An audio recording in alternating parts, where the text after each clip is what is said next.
there's something that you tapped into, and Renee, I've witnessed this from you. You are a phenomenal athlete. Thank you.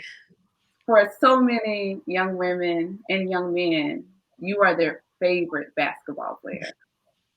And you decided to say, that's cool. You will know me for something else in addition to. You are building a brand for yourself as an anchor and also as an advocate. How have you been able to tap into this level of growth and pivoting in your career and taking a strong stand with the unrest that's happening in our country? Yeah, that's that leap of faith where you don't really know where you're going to land, but you're just going to take it, and I took it. I just felt strongly about what was going on. I felt like I could do something. I didn't know what excuse me, I didn't know what I wanted to do, but I knew that I had the ability to do something and I wanted to use that ability. So just opting out made me feel a different type of empowered. I didn't know it was going to have the effect it had on people. I didn't know what was going to come from it, but I just knew that I wanted to do it. And everyone was really curious about my background once I opted out. Like, well, what would make her want to opt out? Like, what affected her past life? And I'm sitting here thinking, didn't everyone just see what I saw on TV? Didn't we all just see murder after murder after murder? It's not to do with my past. It's talking about what's going on. I'm worried about the future. And so then when people started to see my past and make connections, they started to get an idea of why I should opt out. But I made the analogy for the Bucks. Milwaukee Bucks opted out, and a lot of people couldn't understand why. And I was saying, the Bucks home arena is 35 miles from Kenosha.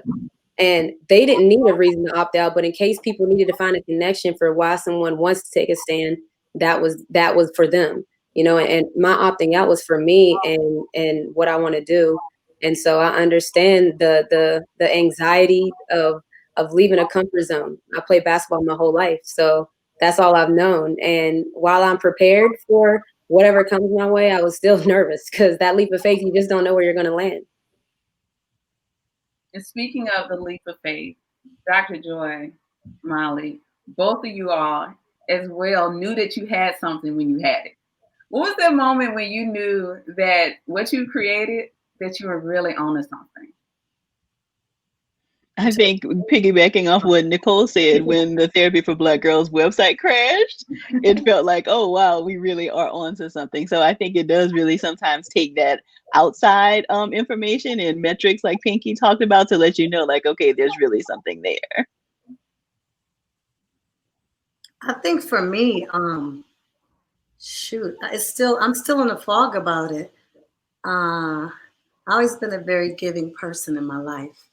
So I don't know which accolade you're talking about. Are you talking about the Earth Girl movement?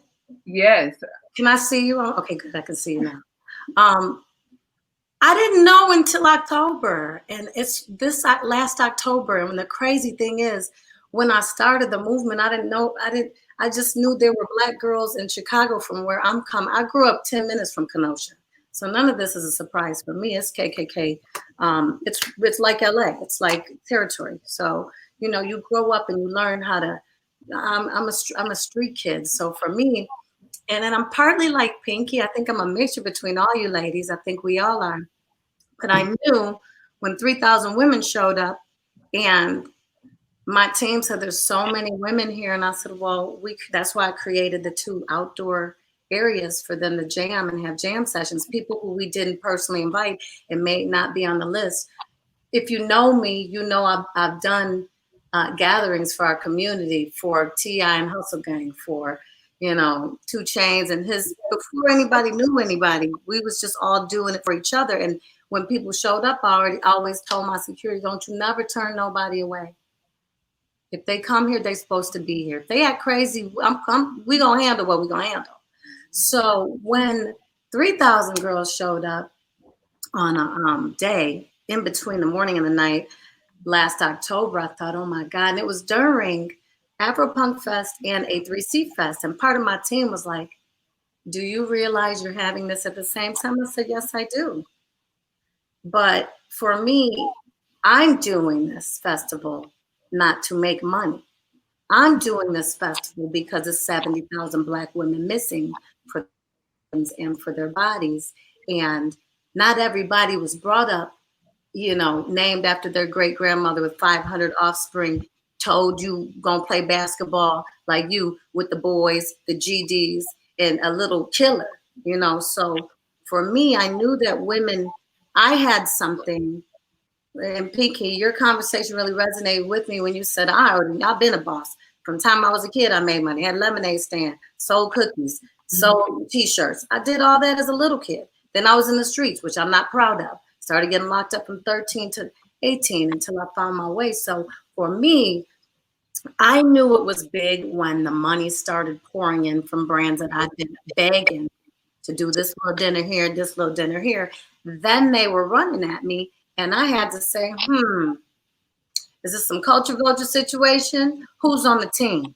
Well, I've already worked with this person, this person, this person, this person. I know them, and they got kids, and I know they care about our community. So that's really when I realized how big it was. 2008, we had 150 Black girls from all over the country. Earth Girl is not a new thing. It's just I didn't want it to be about me. I just want to sing and do music. All this other businesses, ad agency, all this stuff that's coming in. Thank you, Lord, for it, because I'm a hustler and I need to know where my check is before I do the job. But the Earth Girl thing it was God's timing. It was God's timing because we all need each other and we're stronger together. And if you're a chef, everybody's like, you didn't cook for the 8 days? I said, nah. For 6 months, we had 18 chefs. We picked 18 chefs out of the potlucks we did every Sunday to see whose food was popping. And that's who cooked. It was Chef Aki. It was this one. It was that one. It were these Jamaican ladies. It was these ladies over here who was Haitian. And I wasn't connected to you yet, Pinky, because it would have all been the whole. It would have been all bacon in a small. You know what I mean? So no, it's growing and it's beautiful, but it's because we as Black women, we need to understand our strength in numbers. And my ad agency that has Corona, Sprite, that's because it was built to help other agencies with Joy Agency. I want to be a help to you.